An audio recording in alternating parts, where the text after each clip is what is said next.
Thank you, Michael Bay. Alright, today we're going to be taking a look at the first live-action Transformers film, Transformers, released in 2007. This year is the 15th anniversary of the film, and I wanted to give you a review and kind of a retrospective on it. Last year I did Dark of the Moon for its 10th anniversary, and after this I'll be doing The Last Night since this year is its 5th anniversary. Then of course after that I'll go ahead and finish off with Revenge of the Fallen and Age of Extinction, which is a very weird order to review these movies in, but hey, it is what it is. So yes, this movie came out in the summer of 2007 with a lot of hype and anticipation behind it. This movie seemed to have a lot going both for and against it. It was pretty controversial at the time and kind of remains so, just because of the way it was adapted and the changes to designs and stuff like that. Like when designs first started to leak, Michael Bay got death threats, which shame on you to whoever did that if you're listening to this. The trailers, while definitely having some very key shots in them, like say Scorponok jumping out of the sand or Bone Crusher going through the bus, they kept things pretty hidden for the most part, and it had a fantastic teaser trailer, which I'll touch on more later. Director Michael Bay was aiming for a bit more of a realistic take with this movie. He only really saw Transformers as sort of this dumb toy thing, and he went to Hasbro and they put him through what has been called Transformers School, and that sort of changed his mind, not to mention just the fact that Steven Spielberg was really pushing him to do this. It's kind of hard to turn down Spielberg. But yeah, he said that he wanted this to be taken fairly seriously. The robots and really just the general aesthetic of, not just this film, but at least the first three in this series was very complex, very alien, especially compared to what Transformers was at the time, and really what it had been in general. Some of the biggest issues fans had was Megatron's just general head design, which the old head design really was not good. The one that we ended up getting was way better. And then stuff like Optimus Prime having a mouth, even though at least one version of him had already had a mouth in Cybertron Optimus Prime. And the flames. People hated the flames, still do. I gotta say, I honestly believe that is one of the dumbest complaints I have ever heard. To a certain extent, I can kind of understand it. The flames can kind of give a character sort of a younger feel, like a character like Hot Rod having flames. But it looks cool, not to mention it helped give Optimus Prime the red that he needed, since Michael Bay has said that red was kind of hard to film at the time. Plus, I remember in some behind the scenes stuff too, he said that the flames kind of helped Optimus Prime look like he sort of had ribs, which he said he thought looked pretty cool.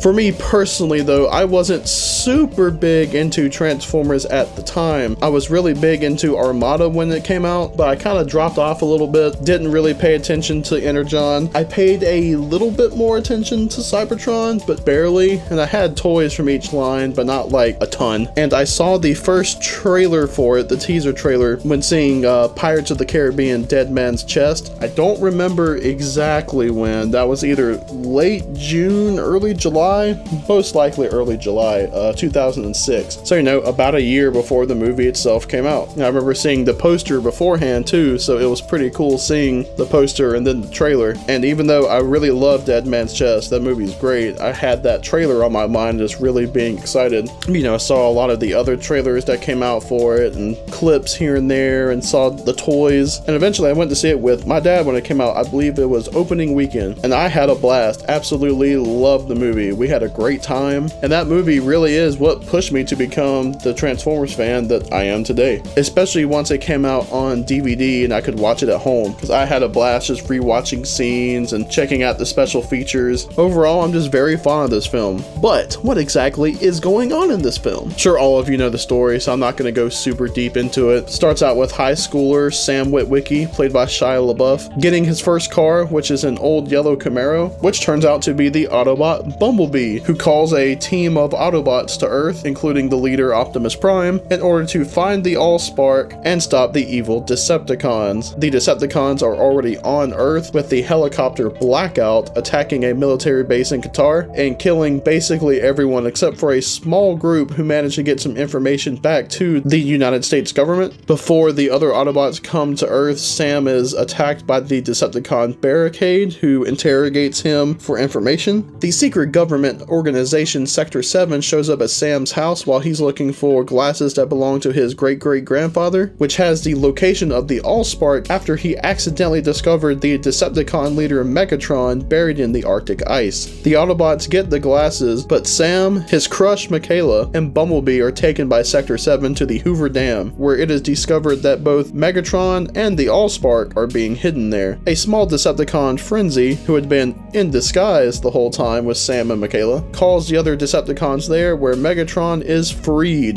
The Allspark is shrunken down and taken to a nearby city, where they hope to keep the Allspark out of Decepticon hands. A large battle ensues where most of the Decepticons are killed, including Megatron, who is taken out at the last second by Sam when the boy shoves the Allspark into his chest, overloading his circuits and killing him in the process. Starscream escapes, Optimus Prime recovers a shard of the Allspark, and Bumblebee regains his voice, which you might as well forget that detail. Megatron and the dead Decepticons are dumped into the ocean, and Sam and Michaela start a relationship. The Autobots accept Earth as their adopted home, with Optimus Prime sending out a message into space, letting other Autobots out there know where they are and that they are waiting for them. Cue Linkin Park. So my general thoughts on this movie: I love it. I think it's great. The story, basic though it is, I think really works, and especially for an introductory movie like this at the time. It has a slow build up to the Transformer action and just the Transformers in general, despite having a big action scene off the bat with Blackout destroying the military base, which is still one of the best scenes in all of the movies. But after that you go a little while, then you get to the Scorpion attack, and then there's a little bit more, and then you get to Barricade showing up and Bumblebee, and then once the Autobots arrive on Earth, the Transformers are there fairly consistently. There is a lot of human screen time in this, which of course there have been many complaints about. Especially for this one, I can understand it, just because the CGI, especially with how complex it was very limited at the time. So they couldn't do a whole lot, even though they do end up using a lot of it, especially in the final battle. Yeah, I think the story's fine, it's nothing super special, but you know, it works for what it is, and I think the way it's told here is pretty solid. The human cast, I like a good bit. I think that Shia LaBeouf is fantastic in this movie. I like Sam a lot here. He's pretty funny, has a lot of good scenes. Megan Fox is definitely the eye candy. I don't actually think she's really all that bad in this movie. I don't know, she seems okay. It's another one of those cases where I'm like, yeah, sure, she's not great, but I'm not sure she quite deserves the hate. But on the whole, I like her as Michaela. Lennox and Epps are great. I like them a lot. I like their whole team. I like how they're pretty consistently throughout the movie, and I kind of like the through line with Blackout attacking the base at the beginning, killing a lot of their friends and whatnot, and then at the end they kind of get revenge on him. There's Sam's parents. A lot of people like to complain about them. There are other ones that I don't really mind, at least in this movie. I can kind of understand it a little bit in Revenge of the Fallen, but in this first movie they're okay. There's a reason why they tried to put a lot more of them in Revenge of the Fallen. I even remember in the theater people were losing it laughing at a lot of their stuff, including the infamous Sam's Happy Time scene that people love to poke fun at with juvenile bay humor, but like, that was funny. I'm not really sure what else to say about it. That was funny. It got a good laugh. A bit awkward, sure, but I don't know, that to me kind of felt like a semi-realistic conversation parents might have, especially since even the dad was kind of like, hey, why are you bringing this up? Oh man, there's the whole hacker subplot. Oh my god, I didn't even mention them in the story, which probably says something about them on the whole, because that's one of the things that a lot of people are like, you could cut out of this movie, and I really wouldn't disagree. I don't mind them. Hell, Anthony Anderson, hilarious in this movie. Come on, man, the whole plate. Yeah, him, Rachel Taylor, John Voight, even though John Voight, he's kind of connected with Lennox and stuff and Sector 7, but he most directly ties in with the hacker stuff, and I like him as the Secretary of Defense. He's pretty good. And then there's old John Turturro as Agent Seymour Simmons. I feel like in this movie, people are kind of split on whether they like or hate him. I remember him getting a lot of hate back in the day from a lot of fans. And again, I don't know, I liked him. Is he sometimes a bit too obnoxious? Totally. But he made me laugh. I don't know what to tell you. And maybe me liking the character so much partially comes from liking him in the other movies, because he does get better as they go. But I think he plays a convincing government asshole. I like him in this. But hey, let's get to the robots here. Let me tell you, I love the cast of Autobots and Decepticons in this movie. The Autobot cast especially I would call iconic. They are fantastic. Let's start off with my boy Optimus Prime. He's great. Peter Cullen is awesome. Love him. I love his design. It's probably my favorite Optimus Prime design of all time. The Peterbilt truck is awesome. He's great. My only real complaint here is the fact that he kind of gets his ass beat in this movie. And hey, for all of you that complained about that after this movie came out, that's why they kind of overcorrected in the later movies. But otherwise, he's great. Very cool, very wise, has a lot of great lines, looks great. Love Optimus Prime in this. Bumblebee is great in this movie. This is where the talking through the radio bit really worked. It definitely does get a little old in the later movies, but I think it really works here. I love both of his alternate forms, the old Camaro and the new one. And generally, I think his design is great, and obviously it just became so popular that a lot of modern versions of Bumblebee are based on this version, at least in some way. He does speak at the end. He's voiced by Mark Ryan. I'm not the biggest fan of his voice here. To me, he almost sounds just a little old, but hey, once again, if you look at the series as a whole, you might as well just forget that bit even happened. Jazz is in this, and man, I know for a lot of people, he was a favorite. I know a lot of friends that like Jazz. Heck, while watching the movie for the first time, I remember my sister saying she liked Jazz a lot. Instantly was just like, oh man, you're not gonna like what happens to him later. I'm pretty sure everyone was sad about Jazz when he died, at least in some way. I know the movie doesn't really focus on it, and he's kind of just, aw, this sucks. But anyway. And hey, that silver Pontiac Solstice, pretty damn cool car. I love Ratchet in this. I like his design a lot. I've always really liked movie Ratchet. I love the Hummer. Very interesting color, but again, that's something I've always dug to. And I don't know, I like him. I like how you can kind of see him and Ironhide messing around here and there. I know one of them kind of playfully pushes the other whenever they're stopping Sector 7. Of course, there's the bit where Ratchet walks into the power lines and Ironhide's kind of poking fun at him. And then, of course, the crazy bit where Ratchet is encouraging Ironhide to shoot the parents and even helping him push his arm up to aim at them. Is Ratchet low-key a psychopath? And let's get to the true boy of the group, Ironhide. Everyone loves Ironhide. Ironhide is great. This is the best version of Ironhide. Screw the red minivan with a mohawk. Movie Ironhide is Chad Ironhide. Fantastic robot design. Love the top kick truck. His voice is awesome. He gets some very cool scenes. Love the slow motion jumping through the air and firing the cannons. Fantastic. Now let's get to the Decepticons and talk about my boy Megatron. He is fucking awesome in this movie. I love him. He is genuinely scary and a threat. Hugo Weaving's voice is fantastic. A lot of people like to say, it's so heavily modulated you can't even really tell it's him. Shut up. Most of his lines, I can definitely hear the Agent Smith in his voice, and it is great. He has some of my personal favorite scenes of the film, from his break out of the ice to cornering Sam on the roof. That bit's so cool, has some great lines there. And he just beats Optimus Prime's ass, bro, just tossing him around like a toy. Probably because he is. And you know what? He has a great design here too. A lot of people like to poke fun of this one. He looks like a robot chandelier. He looks like Robot Swamp Thing. I've heard those before, but I don't know. There's just something about this design I like. Maybe it's because it's movie Megatron at his most badass. It's not my favorite movie Megatron design. That's Revenge of the Fallen. Something just about the spikiness and the big shoulders and feet and just the skeletal elements to him, especially the chest. And I like how the fingers look, because even though they're freaky and very alien looking, like they still look like they could function as fingers. And of course, the head design. Beautiful. Love it. I feel like he still kind of has the G1 Buckethead shape, even if it's a bit more implied than anything else. And I love the head crest. It always kind of reminded me of a crown. Probably gonna stop gushing here just because I love Megatron in this movie. He is great. My biggest complaints with Megatron is that he doesn't have a whole lot of screen time, even though that's really a complaint with the Decepticons as a whole, and that he is brought in pretty late into the movie. Like, it's pretty close to 2 hours into the movie before he's freed from Hoover Dam. Granted, he makes a big impression because he is a pretty big presence in the movie from there on out. It's just he does show up pretty late into the film. Next up is Starscream, the Dorito boy. And for his brief bit of screen time, I like Starscream a lot in this movie. You may not get a whole lot of him being being a coward. Like, to be honest, there's really no real indication that he is a coward or that he intends to really betray Megatron, unless you go with the idea that he is a part of the F-22 group that fires missiles at Megatron. But he's a badass. I'm telling you, the scene of him transforming from robot mode to jet mode and taking out the F-22s is not only one of the best scenes in this film, but I think quite possibly the best example of Transformer action in the entire franchise. To me, just because of showing what they're capable of switching between each mode quickly and efficiently in such a natural way. That scene's badass and all around just super cool. I like Starscream's voice in this. Again, a bit different than the usual one because it's very deep, but I like it. His voice will change as the films go on, and overall I do kind of prefer the Revenge of the Fallen and Dark of the Moon voice, but I really like his voice here.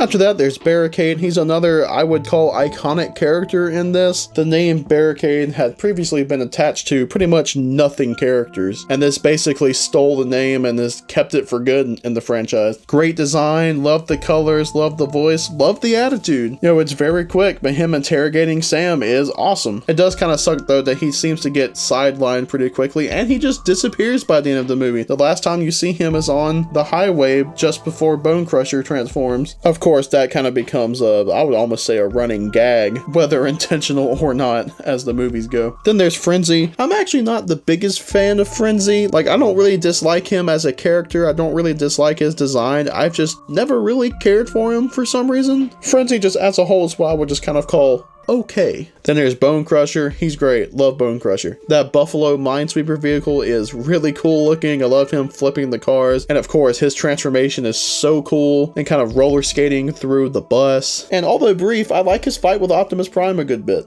Another iconic Decepticon from this movie is Blackout. This is one of the best designs not only in this movie but in the entire film series. He looks great, and it kind of sucks that this character hasn't really popped up in more versions of Transformers. Like, he's been in animated, he was in the Exodus novel, and like, unless I'm really just forgetting something, that's it off of the top of my head. And again, it sucks because he has a great design, he's very cool. He does kind of go out in a anticlimactic kind of way, but I still enjoy it again because of the whole through line with Lennox and his team. A very intimidating Decepticon, very memorable, I feel, just all around super cool. And then with Blackout is Scorponok. I like his design a lot. There's not a whole lot to him though, just because he is kind of just an animal transformer, but he has a pretty cool fight scene with Lennox's group, and he has one of the most iconic shots in this movie with him jumping out of the sand. So while there's not much to him, he's pretty cool. Then there's Brawl, who he's fine in the movie. You know, he turns into a cool tank. I like his robot mode design a good bit. And the thing I like about him is that he is a tank, and not in the literal sense of him turning into a tank, but just the fact that he takes so much damage in this movie. Like, he gets swarmed by all of the Autobots, loses a few weapons, loses an arm, and that doesn't even really phase him. And then he's taking on the Autobots and the military. There's just so much that it takes to take him down. And you know, he's just one Decepticon. And I really feel like we don't get that again in these movies, except for maybe Shockwave and Dark of the Moon, because he's another one that it took a lot to take him down.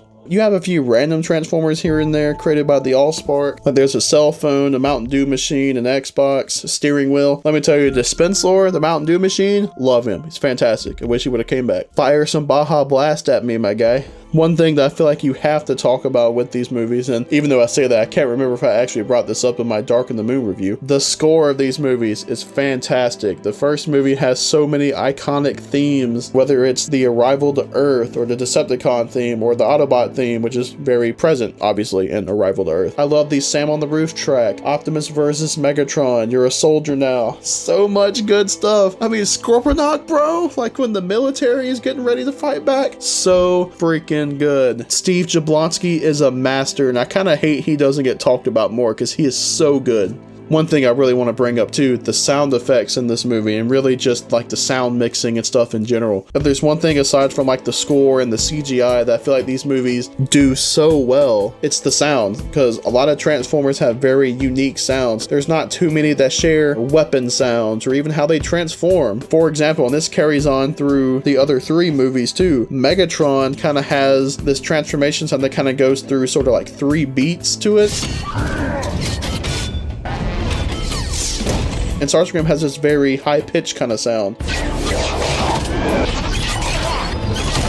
Those things are wonderful to listen to, and just the Transformers sounds in general. And I really like the Cybertronian language in these movies. Like hearing Starscream speak it a good bit, it's just so cool. I've always thought it very unique. I never really understood why some people didn't like that. Like, I understand you want to hear the characters speaking English or something like that, but it makes sense for them to have their own language. And I always dug that they had one. Now let's get to the action scenes. There's a lot of good ones. I do feel like the other movies on the whole have better action scenes. And this movie, a lot of them are shot with kind of that shaky cam sort of look and from a lot more of a lower angle so that you can really feel like the size and weight of the characters. There's some cool stuff. On the whole, my favorite bit is probably Starscream taking out the F-22 jets. I like the Optimus versus Megatron stuff, even though a lot of that is short and pretty one-sided, to be completely honest. The only fight in this film that I'm not really a fan of, and is the one where I can kind of understand the complaint of not being able to tell what's going on, is Bumblebee versus Barricade at night. I know that was probably meant to be a little confusing just because this is the characters experiencing it for the first time and they're having to run around the robots fighting a little bit, but there's a lot of that where even all these years later I still can't really tell what's going on. Everything else though is good. Now let's get to the big technical part of this movie, which is the CGI. It is freaking gorgeous, man. The fact that this did not win the Oscar for best visual effects in 2008 is absolutely fucking ridiculous, especially since it lost to the Golden Compass. Because man, okay, slight tangent here. It was Transformers, Pirates of the Caribbean, At World's End, and the Golden Compass. If it would have lost to Pirates of the Caribbean, I would have been okay, because that movie is also visually fantastic and has Davy Jones in it, one of the best CGI creations ever. But come on, man, freaking polar bears with armor on them compared to transforming fucking robots. I don't get it. But they keep it short and sweet. The CGI holds up. There are very few scenes where I'm like, that looks a little funny. It really is great just how well this has held up over the years.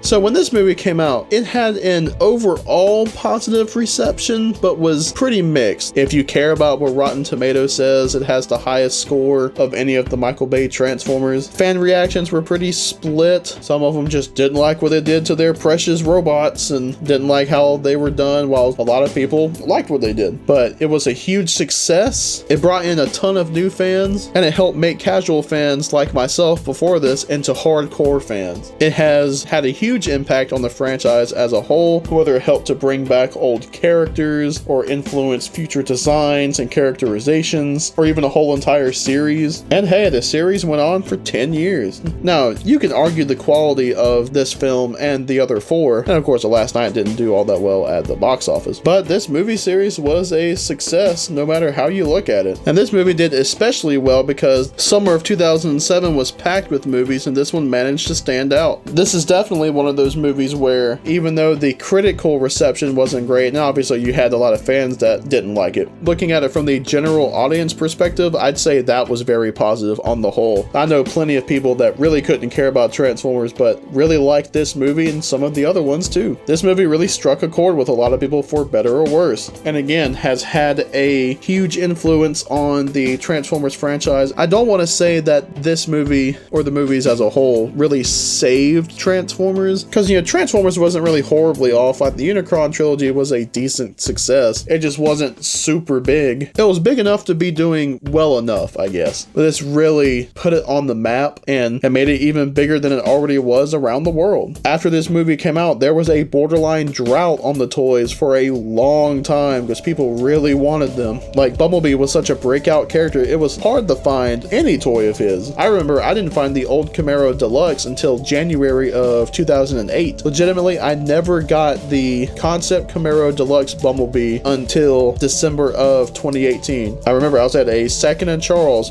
just before going to see the Bumblebee movie, and there was one loose but complete in a baggie for like 10 bucks, 8 bucks, something like that. I bought it, still have it, although it's missing a shoulder piece now, which sucks. Or maybe it was missing one to begin with, I can't remember exactly. But yeah, as mentioned before, this movie led to 4 sequels, the first of which would be released 2 years later. That would be Transformers Revenge of the Fallen, released in 2009. I will obviously talk about that one. That one will probably be after I do The Last Night. That's one I've been really itching to talk about because I love Revenge of the Fallen. I don't care what anyone says about that movie. But you know, I feel like I've blown this movie enough. On the whole, I have a fun time. It's a great movie. You do have some pacing issues here and there. Like, there are some points I feel like the first hour can drag. Not all of the humor works. And you could definitely make the argument that there are too many human characters because, again, while talking about the story and characters, I left out the hacker subplot completely. I totally forgot about that. But again, as an introduction to the concept, the franchise on the whole, this movie really works and has a lot of good stuff going for it. And if you haven't watched it in a while, I would definitely recommend it, especially if you can make it out to see the 15th anniversary re-release that is happening. I've got my ticket for it. I'm going to see it Sunday, June 10th. I am very excited for that. But hey, what do you think about this movie? Do you like it? Do you hate it? Or do you think it's just kind of alright? Do you like the impact that it's had on the franchise? Who's your favorite character from this movie? Least favorite character? Favorite design? Least favorite? What's your favorite track from the score? Because again, the score is fantastic. How about favorite action scene? Let me know all this stuff down below in the comments. I love talking about this movie. As always, a big thanks to everyone for watching. If you can, please leave this video a like, and if you like this, why not check out some of my other stuff? And if you like that too, why not subscribe? Thanks again everybody, and have a good one.